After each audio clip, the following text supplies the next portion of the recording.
You forget something you studied and lose a few marks. A surgeon forgets one step, and a soldier dies. During the Korean War, a warship carried 16 wounded soldiers. The only surgeon on board was a fraud with no formal medical training. Before every operation, he memorized the procedure from a textbook, just minutes before making the first incision. Amazingly, every patient survived.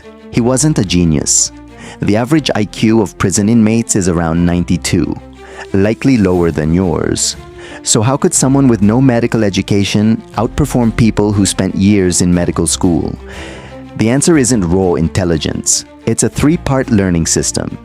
We often imagine master criminals as brilliant minds born with extraordinary intelligence. It's a compelling story, but research doesn't support it. Intelligence alone isn't what separates them. A famous study of chess players explains why. Show a grandmaster a real chess position for just 5 seconds, and they can recreate the entire board from memory. Scatter the same pieces randomly, and they perform no better than beginners. Their advantage isn't a superior brain. It's thousands of familiar patterns stored through experience. Real skill is simply a library of patterns built over time. Normally, building that library takes years, but the first shortcut is to borrow someone else's experience. That is exactly what Ferdinand Demara did. Demara had never studied medicine, yet he successfully performed surgery during the Korean War. He couldn't admit he knew nothing, so he created a clever excuse. He told experienced doctors he was writing a simple medical handbook for workers in remote lumber camps who had no access to physicians. Could they explain procedures in plain language so he could include them in the guide? They happily agreed. Without realizing it, they broke down complex medical procedures into simple, step-by-step instructions. They believed they were helping write a book. In reality, they were training a fake surgeon. When wounded soldiers arrived, Demara quickly reviewed the relevant operation in a medical textbook and performed the procedure. 16 surgeries, 16 survivors. The lesson is simple. Don't just read about a skill, talk to people who already have it. Find someone experienced and ask them to explain exactly how they do their work.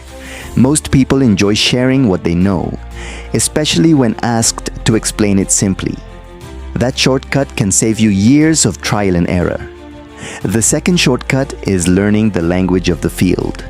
Kevin Mitnick, one of the world's most famous hackers, rarely relied on technical exploits. His greatest weapon was conversation.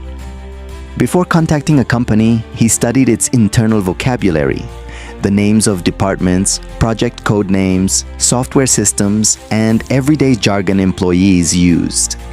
When he called, he sounded like an insider because he spoke their language.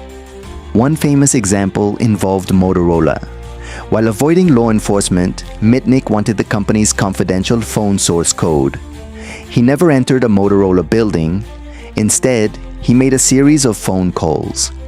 Each conversation gave him another employee's name, another project title, or another piece of internal terminology. With every call, he became more convincing. Eventually, he reached an employee who had access to the confidential files. Using the correct names and technical language, he sounded like a trusted colleague. She emailed him Motorola's most valuable source code without ever verifying his identity. The lesson isn't to deceive people, it's to understand the language of the field you want to master. Every profession, hobby, or industry has its own vocabulary. Learn those words first. When you understand the language, two things happen. First, experts become much easier to understand because their explanations finally make sense. Second, they naturally begin treating you as someone serious about the subject, making them more willing to share valuable knowledge. Mastery isn't always about being smarter. Often, it's about learning from experts, recognizing patterns, and speaking the language of the field. There's a name for what those first two methods really are. In the world of intelligence, it's called elicitation, the art of getting people to reveal information without realizing they're being questioned. Spies trained this skill deliberately. Even the FBI published a manual describing the exact techniques. It was meant as a warning, but read from another perspective, it's almost a playbook. I explored the entire system behind it. 6 specific techniques that can persuade almost anyone to share what they know while feeling completely at ease. I've gathered everything into one guide for people whose greatest teacher is another person, not a textbook. If you're interested, it's available on my Patreon through the link in the description. For most people though, the 3 methods in this video are more than enough. Start there. But Ferdinand Demara and Kevin Mitnick still faced one crucial question. What should they learn first? That's where the 3rd method comes in. Frank Abagnale dropped out of school at 15. He found classes painfully boring and eventually walked away. Years later, that same dropout successfully forged millions of dollars in counterfeit US $20 bills, good enough to circulate alongside genuine currency. He taught himself everything from chemistry to printing techniques and security features, starting from absolutely nothing. And he succeeded because he became obsessed with one simple question. A $20 bill contains dozens of security features. He could have divided his attention evenly among all of them, but he refused. Instead, he asked, "What is the single feature that immediately exposes a counterfeit?" The answer surprised him.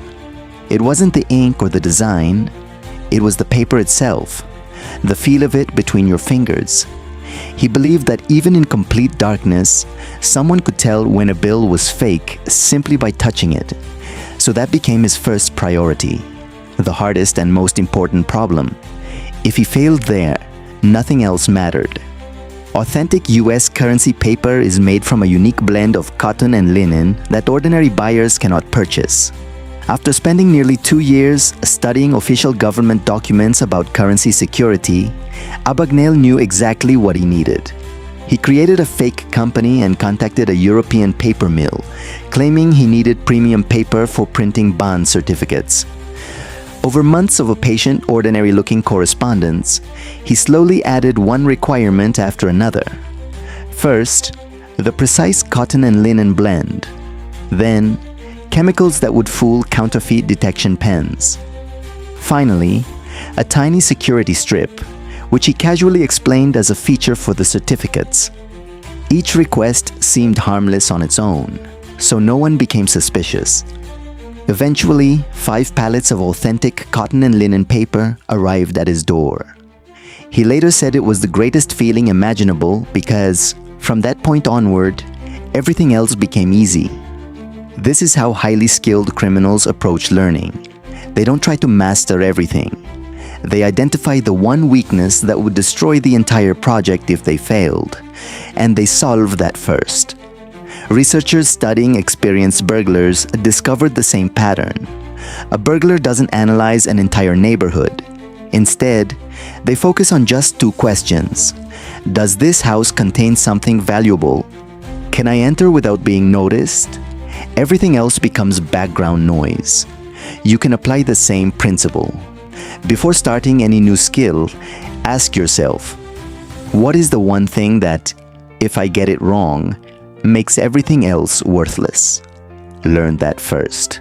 Spend your best energy and your freshest hours mastering it. Everything else can remain imperfect for now. The same idea even applies here.